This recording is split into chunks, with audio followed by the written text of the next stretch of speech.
Mainit na balita. Lahat nga daw ng pagpalaot ay may pagdaong muli sa dalampasigan. With one hand on my chest, I can confidently say that we gave them nothing less than our all. Maraming salamat po. At lagi niyong tatandaan, nandito lang si Bong Revilla. Thank you very much. Mga kababayan, mga kasama kong lingkod bayan, mga kapwa ko senador, isang taus-pusong pagbati sa inyong lahat. Mahirap sundan si Senator Grace at si Senator Cynthia. Sa aking pagtindig sa bulwagang ito, sa huling pagkakataon para sa ika-19 ng Kongreso, hindi ko po mapigilang sariwain ang mga nakalipas na taon. I stand here today not only with pride worn on my sleeve for the triumphs that we have all collectively achieved, but also with a sense of heaviness. Isang bigat na hindi dulot ng pagkalungkot, but of the weight of all the memories we have weaved together, of all the lessons learned, of the privilege of public service, of gratitude for the mandate entrusted to us, and of a love for this country. After over 2,000 bills and resolutions authored and 347 of them enacted into law, here I am in front of you today with no regrets, and only an even deeper yearning to continue what we have started and to bring to life the future that we are determined to build for our people. Bawat tasa ng kape, bawat pahina ng mga briefers, bawat tao na nakadaupang palad natin seems only yesterday. Ang mga pinagsamahan natin, all of them still fresh in my memory. Pero ngayon ay mga alaala na ng kahapon. Lahat nga daw ng pagpalaot ay may pagdaong muli sa dalampasigan. Sa kabila nito, isa ang malinaw.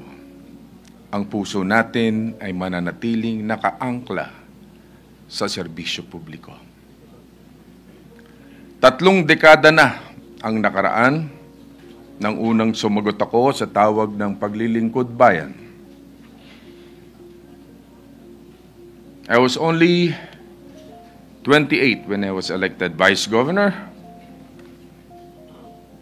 and 37 when I joined the Senate. I was the greenhorn. Napakapalad ko pong nakasama at natuto mula kina tulad nila Senator Joker Arroyo, Senator Miriam Defensor Santiago, Senator Nene, Senator Juan Ponce Enrile, at siyempre, kayong lahat na mga kasama ko ditong mga napakagaling na mga senador. At siyempre, ang ating mga mahuhusay na Senate Presidents like Senator Drilon, Villar, Enrile, Soto, Subiri, and SP Escudero.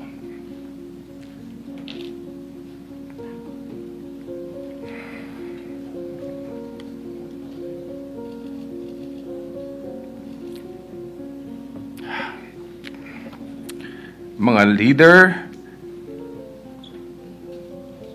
na may natatanging tatak at talino sa panindigan.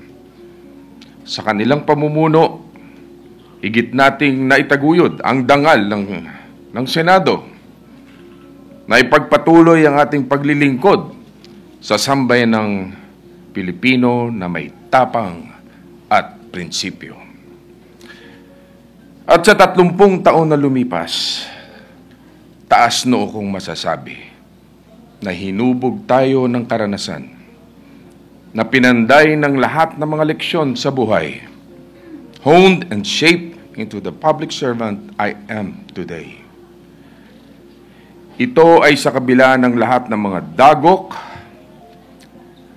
at pagsubok na waring malakas na alon na humampas sa aking paglalakbay. The truth is, there was a time I doubted ever coming back.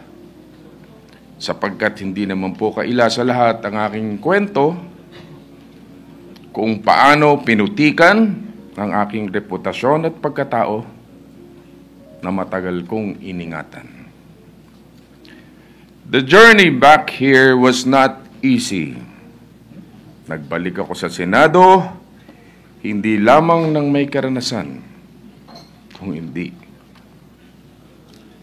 may mga pilat ng nakaraan.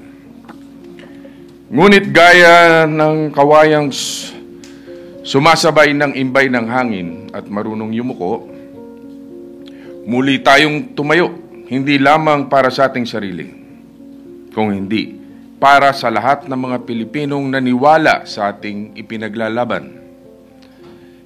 Sila na hindi bumitaw, sila na lumamlam ng pagmamahal sa atin. For them whose faith is in us never wavered. From them who know, appreciate, and trust our brand of service. One that is not driven by perfection, but by perseverance. Kaya naman sinuklian natin ang mga tiwalang pinagkaloob sa atin. Long hours spent in deliberation, all the times we burn the midnight oil to craft legislation that is not only beneficial, but genuinely impactful and echoing with the purposeful meaning. Puso, luha, dugo ang naging punla ng mga pangarap natin para sa ating mga kababayan. Unti-unti nating pinagtulungang tuparin. With one hand on my chest, I can confidently say that we gave them nothing less than our all. Hindi para sa papuri o pagkilala, ngunit bilang pagtupad sa sagradong tungkulin ng ating sinumpaan sa ngalan ng serbisyo publiko. Hindi man laging laman ng mga pahayagan, hindi man laging nabibigyang espasyo sa primetime, saksi ng mga pahina ng kasaysayan kung paanong tinaguyod at ipinaglaban natin lalo na ang mga kababayan nating hikahos sa buhay. I am proud to have served this institution for 3 terms. 3 terms where I learned from the best and most brilliant minds.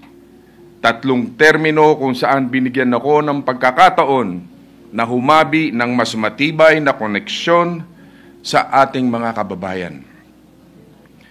And in this 19th Congress, like all the ones before it, we passed laws that will outlive us.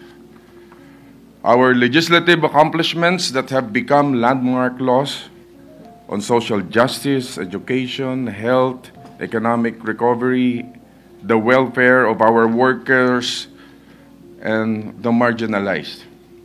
Mga batas na hindi lamang may silbi kung hindi dama ng ating mga kababayan. Dahil sa huli, hindi lamang ang mga mabulaklak na salita na umalingaw-ngaw sa bawat sulok ng institusyong ito ang mahalaga, kung hindi ang tunay na epekto nito sa pagtaas ng antas ng pamumuhay ng bawat Pilipino. how these laws have brought them a step closer to the fulfillment of their dreams and aspirations. This is our legacy more powerful than the portrait spread across our halls.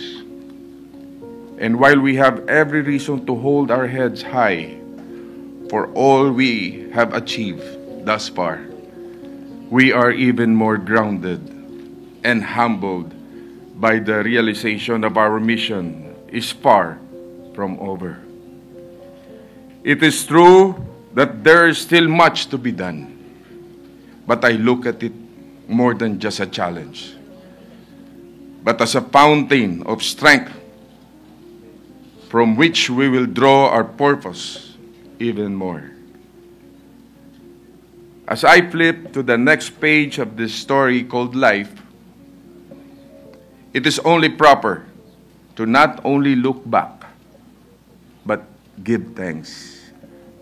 To my colleagues, we were thrust into a period in our history where we were tested by one global crisis after the other, and all of epic proportions. Hindi naging madali ang laban, taya ang buhay. Pero nanatili tayong tapat sa ating mga sinumpaang tungkulin at tapat sa bayan. For the battles we fought together and from across the aisle during debates and interpellations, thank you, mga kapatid. To the Senate Secretariat, na mga dalaga at binata lamang noon, ngayon ay kasabay ng pagputi ng inyong buhok. At pagkabihasa na sa paghubog ng mga batas, ay saludo po sa inyo. Thank you. Sa mga pages sa Senate at Senate media, mga kasapi dito natin sa mga usaa, yung mga nasa lounge, sa lahat ng ating mga nakasama dito, maraming salamat po. At syempre to our hardworking staff, maraming salamat sa pakikipaglaban sa likuran namin. The world may not know, but the work you do waters the seeds of our vision. Sa aking may bahay, Mama, sa aking mahal na pamilya, sa inyo ko hinuhugot ang aking lakas. Thank you for the steadfast support and enduring love. What I gave the country, you gave up for me. Higit sa lahat ng Pilipino na nagbigay sa kanila, ng kanilang tiwala, sa kabila ng pangahamak sa mga artistang tulad ko, nanatili kayong mulat sa katotohanan ang puso ni Bong Revilla noong paman ay laging para sa ating mga kababayan. Utang ko ang lahat ng aking nakarmit, ang aking lahat ng narating, kundi dahil sa inyo. Kayo ang kaluluwa ng bawat titik at letra ng mga batas na inukit sa kasaysayan sa ngalan ng inyong kapakanan.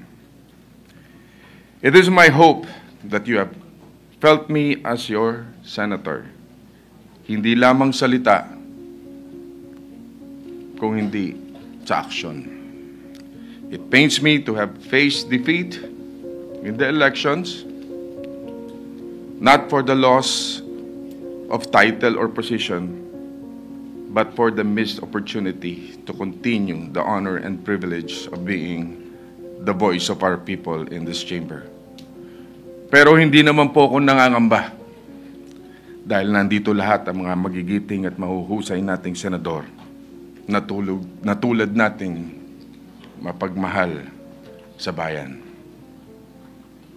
And while I will never regret fighting the good fight for our people, the only sorrow that lingers in my spirit is in this: the dreams left deferred, as well as the reforms we were still so ready to pursue and fight for.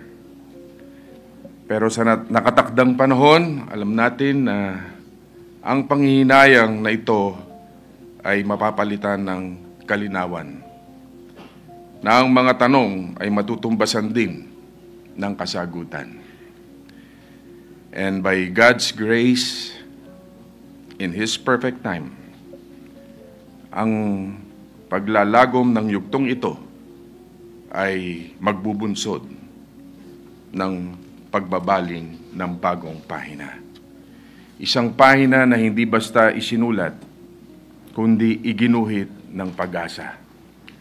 Itinala ng pangarap na at ibinangon ng tapang at prinsipyo para sa sambayan ng Pilipino na sinumpaan kong ipaglalaban, hindi lamang sa buhay na ito, kundi sa bawat buhay ng ipinagkaloob ng may kapal.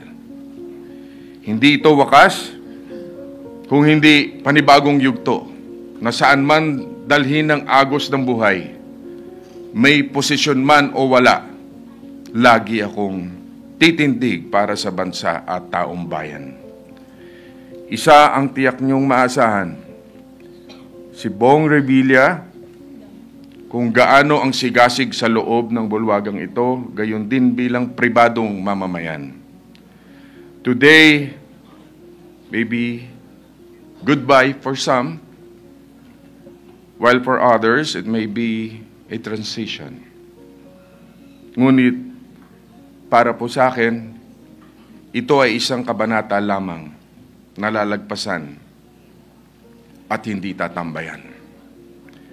And as I walk away from this podium, one final time this evening, I do so not with finality, but with renewed and strengthened resolve. Dahil ang tunay na paglilingkod ay hindi napapatid sa pagwawakas ng termino. Ito ay habang buhay na panata. For this love I have for the country and our people has never been seasonal. Dahil ang pagmamahal sa bayan ay hindi parang termino na may expiration, kung hindi parang posisyon na inireretiro. After all, public service is not attached to a position.